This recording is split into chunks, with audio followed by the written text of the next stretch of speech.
Om Namo Narayana. Srimad Bhagavata Mahapurana. Pratham Skandha. Atha Trutiyodhyayah. Book 1. Discourse 3. The Lord's Avatars or descents into the world of matter. Sutta says, in the beginning of creation, with the desire of evolving the different worlds, the Lord assumed the form of Purusha, the primal person, consisting of 16 component principles, that is, the 10 sense organs, the 5 elements, and mind, and constituted of Mahat, the cosmic intellect, etc. While he, the Purusha, was displaying his sleep of Samadhi, or absorption into or communion with the self, reposing on the causal waters, there appeared from the lake of his navel a lotus, wherefrom sprang up Brahma, the lord of progenitors of the world. It is on the disposition of his limbs that the various worlds stand superimposed. That is the most exalted form of the Lord, consisting of pure sattva or goodness. The yogis behold that form by means of their divine eye, wonderful as it is, with its thousands of feet, thighs, arms, and faces. It has thousands of heads, ears, eyes, and noses, and is resplendent with thousands of diadems, robes, and earrings. This form of the Lord, popularly known by the name of Narayana, is the imperishable seed of the various avatars, and the abode to which they all return after accomplishing their purpose. It is by a ray, example Marichi, of his ray, which is Brahma, that gods, human beings, and the lower forms of life are created. It was this very Lord Narayana who, first manifesting himself as the Kumaras, Sanaka and others, took the form of 4 Brahmanas and observed the hard woe of perpetual celibacy. During the second avatar or manifestation, the Lord of all sacrifices assumed the form of the divine boar with a view of lifting the earth that had sunk into the lowest depths of the ocean in order to proceed with the work of creation. Appearing in the person of the celestial sage Narada in his third manifestation as a rishi, he taught the gospel of the Vaishnavas, the Pancharatra, which inculcates the method of doing things in such a way that they may cease to bind us. During his fourth manifestation, in which he was born of Dharma's better half, Murti, he appeared in the dual form of the sages Nara and Narayana and practiced severe penance with perfect control of the mind and senses. His fifth manifestation was known by the name of Kapila, the lord of the Siddhas, or perfect ones, who taught to the sage Asuri the Sankhya system of philosophy that determines the nature of the fundamental principles and had been cast into oblivion through the ravages of time.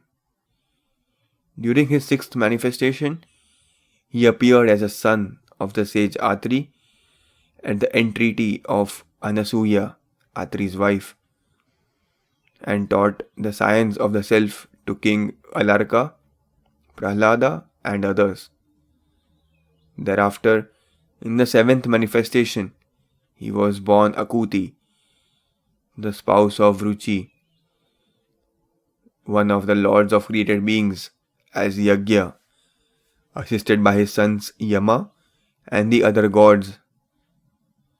He held the office of Indra during the first Manvantara, presided over by Swayambhuva Manu. In the eighth manifestation as Rishabdeva, the all-pervading Lord was born of Queen Meru Devi, the spouse of King Nabhi, and taught by his own example the mode of life of the Paramahamsas, who are the enlightened souls who have transcended all bounds of morality and have no duty to perform, which is adored by men belonging to all the four ashramas or stages of life.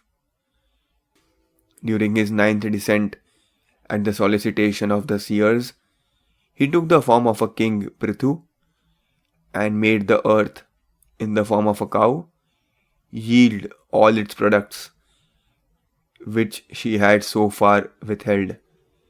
And hence, this particular manifestation of the Lord proved most propitious to the world. At the end of the Chakshusha Manvantara, when all the three worlds were being deluged by the ocean, he took the form of a fish during his 10th manifestation and rescued the future Vaivasvata Manu, the lord of the present Manvantara, picking him up on the earth which had been transformed into a boat. During his 11th manifestation, when the gods and demons began churning the ocean with Mount Mandara, the Lord assumed the form of a tortoise and supported Mount Mandara on his back. In his 12th descent, he took the form of Dhanvantari and emerged from the ocean with a jar full of nectar.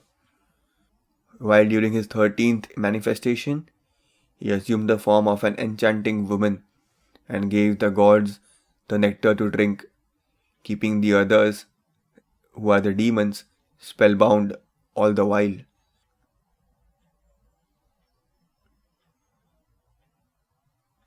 In his 14th manifestation, he took the form of a man-lion and tore with his claws the bosom of the most powerful demon king, who was Hiranyakashipu, even as a maker of straw mats would tear a reed.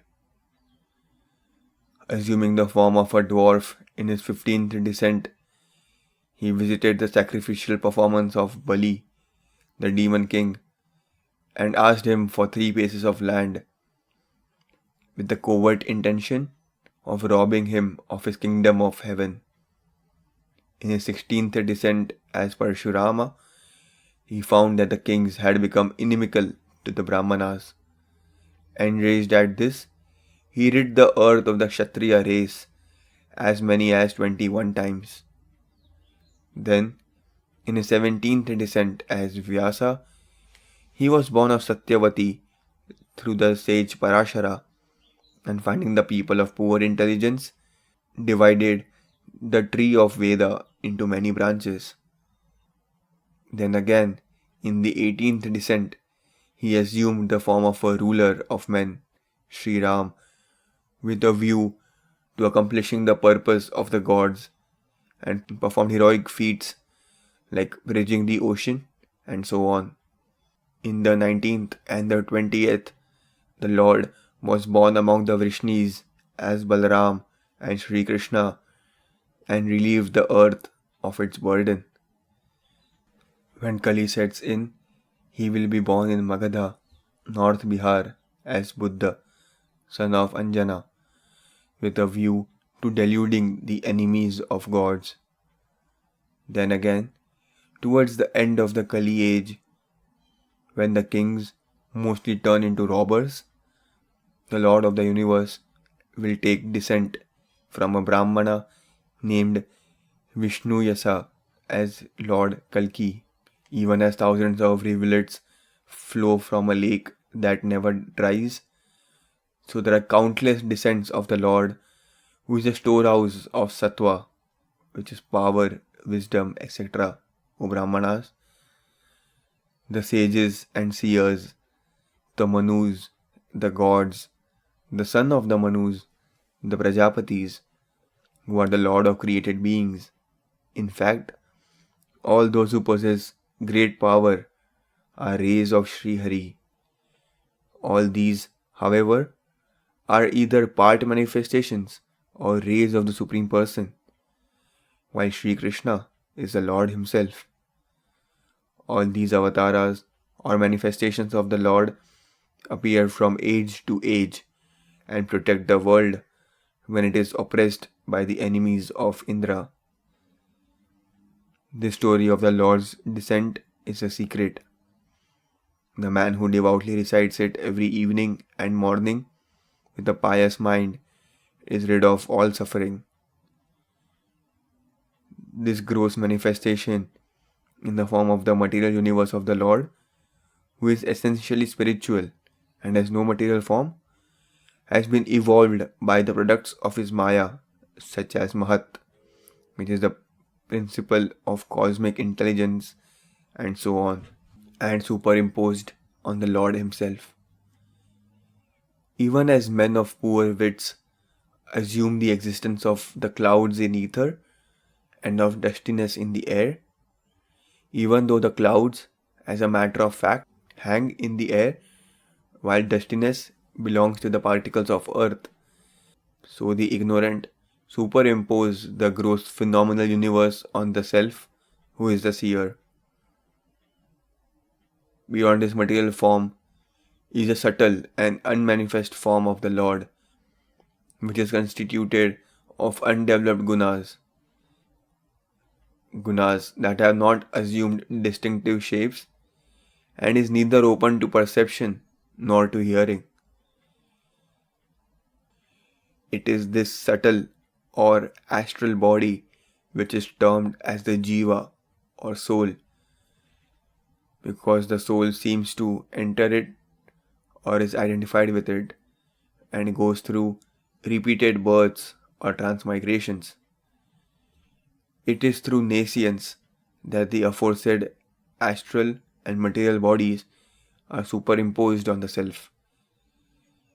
When the superimposition is removed through self-knowledge, that very moment takes place the realization of Brahma. The knowers of truth are aware that when the Lord's sportful Maya in the shape of knowledge withdraws, the Jiva becomes one with Brahma and gets established in the glory of the self. In such terms do the wise describe the descents as well as the doings of the Lord, who is the ruler of all hearts and is really without birth or actions, for his descents and doings are a guarded secret of the Vedas. The pastimes of the Lord are always purposive. By mere sport, he creates, preserves, and reabsorbs this universe, but never gets attached to it. Abiding unperceived in the heart of all living beings, he seems to enjoy the objects of the mind and the five senses as the ruler of all the six. But being the master of his self, he remains aloof from these objects. They fail to bind him. No stupid creature can know by any dialectical skill the names and forms or doings of the Lord, revealed by his thought or word, the Vedas, any more than an ignorant man can understand the performance of a conjurer, accomplished through his will and speech. The power of the Lord, who wields the discus in his hand, is infinite. Though the maker of this world, he remains ever beyond it. He alone can know his ways, who inhales the fragrance of his lotus feet through constant and sincere devotion to them. Now, you blessed ones are lucky indeed, since you, in this life and in this world, which is full of impediments and obstacles, thus cultivate that undivided love to Bhagavan Vasudeva, Sri Krishna, the Lord of the entire universe, by virtue of which one never falls again into the terrible vortex of birth and death. The divine seer Vedavyas composed this Purana known by the name of Srimad Bhagavata, which stands on a par with the Vedas and contains the stories of the Lord of excellent renown. He taught this blessed, benedictory, and great Purana for the highest good of mankind to his son Shukadeva, who is the foremost among self realized souls. This represents the very cream extracted from all the Vedas and Itihasas, the epics. Shuka, in his turn, recited to the great king Parikshit, who sat on the bank of the Ganga, surrounded by the foremost sages, with a vow to fast unto death. Now that Sri Krishna has left for his divine abode with piety, wisdom, and all, this sun-like Purana has made its appearance for the benefit of those who have been blinded by the darkness of ignorance in this Kali age. While the glorious sage Shukadeva, O Brahmanas, was reciting this Purana, there, on the bank of the Ganga, I too was present and learnt it by his grace. I will now recite the same to you, even as I have learnt it, according to the best of my lights. Thus ends the third discourse, forming part of the story relating to the Naimisha forest in Book 1 of the great and glorious Bhagavat Puran, otherwise known as the Paramahamsa Samhita. Sarvam Shri Krishna Arpanamastu.